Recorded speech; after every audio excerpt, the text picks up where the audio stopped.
तो अब हम आगे कंटिन्यू करेंगे यूनिट्स ऑफ कंप्यूटर मेमोरी। ठीक है, तो कंप्यूटर मेमोरी को मापने की इकाई क्या है आपकी, वो हम करेंगे। तो memory units are used to measure and represent data. तो मेमोरी यूनिट्स क्या होती है, जिसमें आप मापते हो। ठीक है, जो भी आपका डेटा है उसको मापने के लिए या फिर उसको रिप्रेजेंट करने के लिए हम मेमोरी यूनिट्स का इस्तेमाल करते हैं। तो some of the commonly use memory units are, तो कुछ आपके जो मेमोरी को मापने के लिए या फिर डेटा को रिप्रेजेंट करने के लिए जो आपके यूनिट्स यूज़ होते हैं कंप्यूटर में, वो है first is bit. The computer memory unit start from a bit. तो जब हम कंप्यूटर मेमोरी की बात करते हैं तो वो एक बिट से शुरू होती है। A bit is the smallest memory unit to measure data stored in main memory and storage devices। तो बिट एक सबसे छोटा मेमोरी यूनिट है किसी भी मेन मेमोरी में या फिर स्टोरेज डिवाइसेस में जो डेटा स्टोर है उसको मापने के लिए। ठीक है, a bit can have only one binary value out of 0 and 1। तो बिट की कोई एक वैल्यू हो सकती है, या तो 0 या फिर 1। ठीक है, ये 0 और 1 क्या है, ये बाइनरी वैल्यूज़ होती हैं। ठीक है, बाइनरी वैल्यू मतलब जो कंप्यूटर की अंडरस्टैंडेबल लैंग्वेज है। ठीक है, कंप्यूटर जो है वो सिर्फ बाइनरी लैंग्वेज को समझता है, वो है 0 और 1 की भाषा। ठीक है, तो 1 bit is equal to value of 0 और 1। ठीक है, तो 1 बिट आपका या तो 0 हो सकता है या फिर 1 हो सकता है। तो बिट क्या है आपका स्मॉलेस्ट मेमोरी यूनिट। नेक्स्ट आपका जो यूनिट आप यूज़ करते हो मेमोरी डेटा मेजरमेंट के लिए वो है बाइट।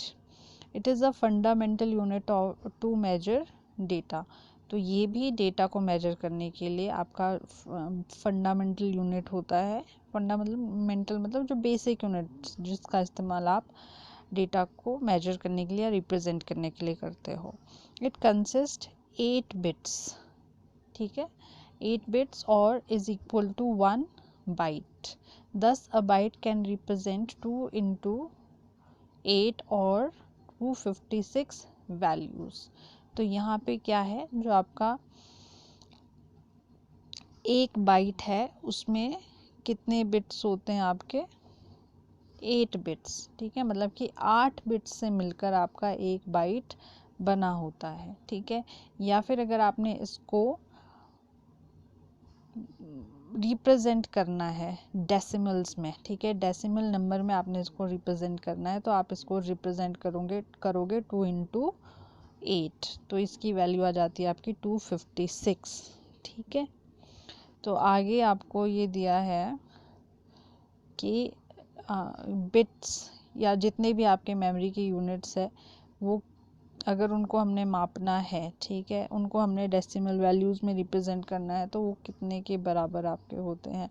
तो बिट आपका होता है इक्वल्स टू 0 और 1। 1 निब्बल आपका होता है 4 बिट्स के बराबर। एक बाइट आपका होता है 8 बिट्स के बराबर। 1 किलोबाइट आपका होता है 1024 बाइट्स के बराबर। 1 MB is equal to 1024 kilobytes, 1 GB equals to 1024 megabytes, 1 terabyte equals to 1024 GB, 1 exabyte is equal to 1024 TB, 1 zettabyte is equal to 1024 EB और 1 yottabyte equals to 1024 zettabyte। ठीक है, तो ये सारे मेमोरी को मापने के यूनिट है स्मॉलेस्ट से लेकर लार्जेस्ट तक। ठीक है, छोटे से लेकर सबसे बड़े यूनिट तक। ठीक है, तो ये आपको पता होना चाहिए, क्वेश्चन भी आ जाता है कई बारी, जैसे कि लास्ट ईयर आया हुआ था कि 1 nibble is equal to 8 bits. True या फॉल्स में आया था, तो उसका आंसर क्या था, फॉल्स। ठीक है, तो ये थे मेमोरी यूनिट्स आपके जो आप यूज़ करते हो कंप्यूटर्स में। नेक्स्ट आपका अब है इनपुट एंड आउटपुट यूनिट्स। तो जैसा कि हम पहले कर चुके हैं, इनपुट्स एंड आउटपुट यूनिट क्या होता है, अब थोड़ा इलेबोरेट करके करेंगे और उसके टाइप्स भी करेंगे साथ में, ठीक है। तो सबसे पहले हम करेंगे इनपुट यूनिट और device. An input device is any device that provides input to the computer. तो इनपुट डिवाइस वो डिवाइसेस होते हैं जो कंप्यूटर को इनपुट प्रदान करते हैं। Input device is device through which user communicate with the computer, ठीक है। तो जिस भी डिवाइस से की मदद से यूज़र कंप्यूटर के साथ इंटरेक्ट या कम्युनिकेट कर सकता है उसको इनपुट डिवाइसेस कहते हैं। Input devices are those devices which takes input from the users in the simple form and convert the data into information।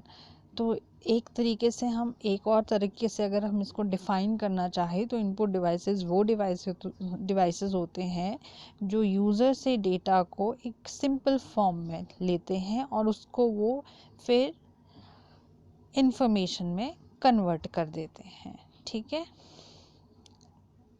तो there are many input devices. तो हमें जैसे कि पता है बहुत सारे इनपुट डिवाइसेस हम यूज़ करते हैं। उनमें से कुछ हैं आपके keyboard, mouse, scanner, joystick, light pen, touch screen, digital camera, VCR, OCR, MI, CR। तो एक एक करके ये सारे के सारे हम करने वाले हैं यहाँ पे, ठीक है। तो फर्स्ट हम करेंगे the most common input device जो हम यूज़ करते हैं वो है keyboard. Keyboard is the most common and very popular input device, ठीक है। तो इतना ज़्यादा तो एक्सप्लेन करने की ज़रूरत नहीं है, आपको पता ही है कीबोर्ड क्या होता है। वैसे भी हम इस यूनिट में वो सब कुछ पढ़ रहे हैं जो हमने 9th एंड 10th में ही पढ़ा है, ठीक है। which helps to input data to the computer. Keyboard is well-known input device which contains alphabets, numeric digits, special keys, function keys, etc. तो आपको पता है कीबोर्ड में बहुत सारे अल्फ़ाबेट्स होते हैं, E to Z, capital letter, small letter, numeric keys 0 to 9, special keys जैसे shift, space bar, control, alt etcetera, और फंक्शन कीज़ जो F1 से लेकर F12 तक आपकी होती है, ठीक है। ये यहाँ पे आपको पिक्चर दिखाई गई है कीबोर्ड की जो कि आपको पता है कैसी होती है, ठीक है। नेक्स्ट है जी आपका इनपुट डिवाइस माउस। ये भी आपको पता है माउस आपका एक पॉपुलर पॉइंटिंग इनपुट डिवाइस है, ठीक है। इसमें से हम क्या करते हैं, किसी भी चीज़ को पॉइंट करते हैं। It is very famous cursor control device having a small palm size box with a round ball at its base which sends the movement of the mouse and send corresponding signals to the CPU when the mouse buttons are pressed, ठीक है। अब मैं आपको ये यहाँ से समझाना चाहूँगी इसके पिक्चर से। तो माउस क्या है, आपका पॉइंटिंग डिवाइस है, ठीक है। ये आपके हथेली के जितना इसका एक बॉक्स सा आकार होता है जिसमें ये बॉल सा होता है, ठीक है। ये बॉल क्या करता है, इस माउस की मूवमेंट को सेंस करता है, ठीक है। और जब ये आपके लेफ़्ट और राइट बटन्स प्रेस होते हैं तो प्रेस करके सिग्नल किसको भेजा जाता है, CPU को, ठीक है। तो इस तरीके से आपका जो माउस है वो किसी भी ऑब्जेक्ट को या किसी भी वर्ड को पॉइंट करता है, या फिर अगर आपने सिलेक्ट करनी है कोई भी चीज़ तो वो माउस के माध्यम से आपकी होती है। जनरली इट हैज़ 2 बटन्स, ठीक है। जैसा कि मैंने आपको अभी दिखाया है, इसमें 2 बटन्स होते हैं called left and right button and a wheel is present between the button, ठीक है। जैसे मैंने आपको अभी दिखाया कि लेफ़्ट और राइट बटन होते हैं और बीच में एक व्हील सा होता है, व्हील मतलब गोलाकार आकृति होती है एक। A mouse can be use to control the position of the cursor on the screen but it can not be use to enter text in the computer. तो माउस का इस्तेमाल हम क्यों करते हैं, जो आपकी स्क्रीन पे कर्सर है, ठीक है, उसको आपने कहाँ पे पॉइंट करना है अपने स्क्रीन पे, ठीक है, और उसकी स्पीड को कैसे कंट्रोल करना है आपने, उसके लिए आप माउस का यूज़ करते हैं। ठीक है, माउस की मदद से आप टेक्स्ट एंटर नहीं कर सकते हो। टेक्स्ट आप किसकी मदद से एंटर कर सकते हो, कीबोर्ड की मदद से। ठीक है, तो ये था माउस आपका। अब है स्कैनर। तो स्कैनर भी आपको पता ही है क्या होता है, ये भी एक प्रकार का आपका इनपुट डिवाइस है। Scanner is an input device used to translate paper documents. Document may contain text, graphic, pictures, or even handwritten material into an electronic format that can be stored in a computer. अब आपने कोई भी paper, ठीक है, कोई आपका paper document है जिसमें आपका टेक्स्ट हो सकता है, कोई पिक्चर हो सकती है, कोई ग्राफिक हो सकता है, या फिर आपने कुछ भी हाथ से लिखा है। ठीक है, उस पेपर या उस डॉक्यूमेंट को आप अपने कंप्यूटर्स में स्टोर करना चाहते हो। ठीक है, उसको आप इलेक्ट्रॉनिक फॉर्म में कन्वर्ट करना चाहते हो, तो आप किसकी मदद से कर सकते हो, स्कैनर की मदद से। It is just like a photo copy machine except that instead of copying the document on a paper it copies the document on the computer. ये बिल्कुल किसके जैसा होता है, आपका फोटो कॉपी मशीन के जैसा होता है। बस फ़र्क इतना होता है कि फ़ोटो कॉपी मशीन आपका डॉक्यूमेंट को कहाँ फ़ोटो कॉपी करती है, उसकी पेपर पे, और ये जो स्कैनर है ये कहाँ पे कॉपी करता है, कंप्यूटर में। ठीक है, फ़ोटो कॉपी मशीन तो आप सबने देखी है, जब आपने अपने डॉक्यूमेंट की एक दूसरी कॉपी बनाते हो। ठीक है, वो फ़ोटो कॉपी मशीन है, वो क्या कर रहा है, आपके डॉक्यूमेंट की दूसरी कॉपी भी पेपर पे ही प्रिंट करता है। ठीक है, पर जो स्कैनर है वो कहाँ पे स्टोर कर देगा, कंप्यूटर पे। This copied document is stored in computer in the form of bitmap file which can be edited and printed. तो ये जो डॉक्यूमेंट आपका स्टोर होता है कंप्यूटर में, वो बिटमैप फाइल होती है, जिसको हम बाद में अगर हमने उसमें कुछ चेंजेस करने हैं उसको चेंजेस कर सकते हैं अपने हिसाब से, और उसको फिर बाद में पेपर पे प्रिंट भी कर सकते हैं। ठीक है, तो ये यहाँ पे आपको स्कैनर की इमेज दिखाई गई है। इस प्रकार के आपका स्कैनर होता है। पर स्कैनर भी आपके काफ़ी तरीके के होते हैं, अलग अलग तरीके के, काफ़ी टाइप्स होती है स्कैनर की। तो स्कैनर्स आर ऑफ 3 टाइप्स। तो 3 तरीके के स्कैनर है, drum scanner, flat bed and line scanner. ठीक है, ड्रम स्कैनर्स क्या होते हैं, in this type of scanner paper having image is passed over a drum or roller where image is captured. तो ड्रम नाम से ही पता चल रहा है, एक प्रकार का वो ड्रम जैसा होगा आपका, ये इस शेप का होगा। जो भी आपकी इमेज या आपका जो भी पेज आप रखोगे उस पर, वो इस ड्रम के चारों तरफ आपका घूमेगा, और फिर जाके आपकी वो जो भी आपने इमेज डॉक्यूमेंट स्कैन करना है वो स्कैन होगा। ठीक है, इसकी शेप की वजह से इसको ड्रम स्कैनर कहा जाता है। नेक्स्ट है flat bed scanner. Flat bed मतलब बिल्कुल फ्लैट जो होता है, ये इस तरीके का। ठीक है, ये बिल्कुल फ्लैट सरफेस है इसका, इसीलिए इसको फ्लैट बेड स्कैनर बोलते हैं। It works like a photocopier. It can scan and store images from books without removing pages from the books. ठीक है, तो ये एक फ़ोटोकॉपी की मशीन के जैसा ही होता है। ये क्या कर सकता है, मान लो आपने अपनी बुक से कोई इमेज या कोई डॉक्यूमेंट कॉपी करना है, तो आपको आपकी बुक से पेजेस रिमूव करने की ज़रूरत नहीं है। आप क्या कर सकते हो, अपनी बुक को यहाँ इस फ्लैट सरफेस पे रख सकते हो, और ऊपर से ये वाला जो इसका कवर होता है उसको फिर नीचे रखना होता है। ठीक है, और जो ये सरफेस है यहाँ पे आपकी वो इमेज या फिर वो डॉक्यूमेंट आपका स्कैन हो जाएगा। ठीक है, स्कैन होके फिर आप उसको अपने कंप्यूटर पे विद फाइल नेम देकर उसको सेव कर सकते हो। नेक्स्ट है आपके line scanners. It is a small handy scanner and is used in for scanning text line by line. तो ये छोटे स्कैनर होते हैं जिनको आप हाथ में ले सकते हो। ठीक है, अगर आपने मान लो कोई एक लाइन आपने स्कैन करनी है, तो आप ये लाइन स्कैनर की मदद से कर सकते हो। ठीक है, लाइन स्कैनर आपने देखे होंगे, कभी आप दुकानों में जाते हैं, ये इस प्रकार के ये। ठीक है, वैसे ये तो एक प्रकार का आपका बार कोड रीडर है, पर लाइन स्कैनर भी आपका कुछ इसी तरीके का होता है। ठीक है, उसको आप हाथ में लेके पूरी जो भी आपने एक लाइन या फिर कुछ छोटा मोटा टेक्स्ट आपने स्कैन करना है तो आप वो इसकी मदद से कर सकते हो।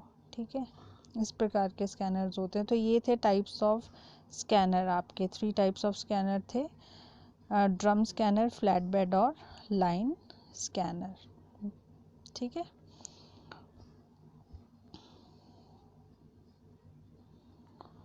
अब इसके बाद है जॉय स्टिक।